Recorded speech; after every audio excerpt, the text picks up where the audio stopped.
Hello ಮಕ್ಕಳೇ, ನಾವಿವತ್ತು 6 marks problem trading account ಇದನ್ನು ಹೇಗೆ ಪ್ರಿಪೇರ್ ಮಾಡೋದು ಅಂತ ನೋಡೋಣ. ಕ್ವೆಶ್ಚನಲ್ಲಿ 5 ಪಾಯಿಂಟ್ಸ್ ಕೊಟ್ಟಿದ್ದಾರೆ. ಓಪನಿಂಗ್ ಸ್ಟಾಕ್, ಪರ್ಚೇಸಸ್, ಕ್ಯಾರಿಯೇಜ್ ಮತ್ತು ಸೇಲ್ಸ್, ಕ್ಲೋಸಿಂಗ್ ಸ್ಟಾಕ್. ಮೊದಲಿಗೆ ಹೆಡ್ಡಿಂಗನ್ನು ಹಾಕ್ಕೊಳ್ಳಿ. Trading account for the year ending 31st March 2023. Debit, credit, particulars amount. Okay, ಮೊದಲಿಗೆ ಓಪನಿಂಗ್ ಸ್ಟಾಕ್, ಪರ್ಚೇಸಸ್ ಮತ್ತು ಕ್ಯಾರಿಯೇಜ್.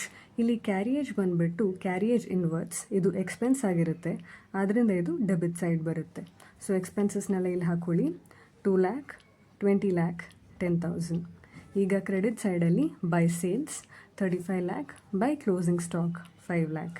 ಈಗ ನೀವು ಡೆಬಿಟ್ ಸೈಡ್ ಮತ್ತು ಕ್ರೆಡಿಟ್ ಸೈಡ್ ಕಂಪೇರ್ ಮಾಡಿದರೆ ಕ್ರೆಡಿಟ್ ಸೈಡ್ ಜಾಸ್ತಿ ಅಮೌಂಟ್ ಇದೆ, ದಟ್ ಇಸ್ 40 lakh. ಈ 40 lakhನ ನೀವು ಡೆಬಿಟ್ ಸೈಡಿಗೆ ತೊಗೊಂಬನ್ನಿ. ಡೆಬಿಟ್ ಸೈಡ್ಗೆ ತೊಗೊಂಬಂದು ಓಪನಿಂಗ್ ಸ್ಟಾಕ್, ಪರ್ಚೇಸಸ್ ಮತ್ತು ಕ್ಯಾರಿಯೇಜ್ ಈ 3 ಅಮೌಂಟನ್ನು ನೀವು ಡಿಡಕ್ಟ್ ಮಾಡಬೇಕು. ಡಿಡಕ್ಟ್ ಮಾಡಿದಾಗ ನಿಮಗೆ 17,90,000 ಸಿಗುತ್ತೆ. ಇದು ಬ್ಯಾಲೆನ್ಸಿಂಗ್ ಫಿಗರ್, ಇದುವೇ ನಿಮ್ಮ ಗ್ರಾಸ್ ಪ್ರಾಫಿಟ್ ಆಗಿರುತ್ತೆ. Thank you.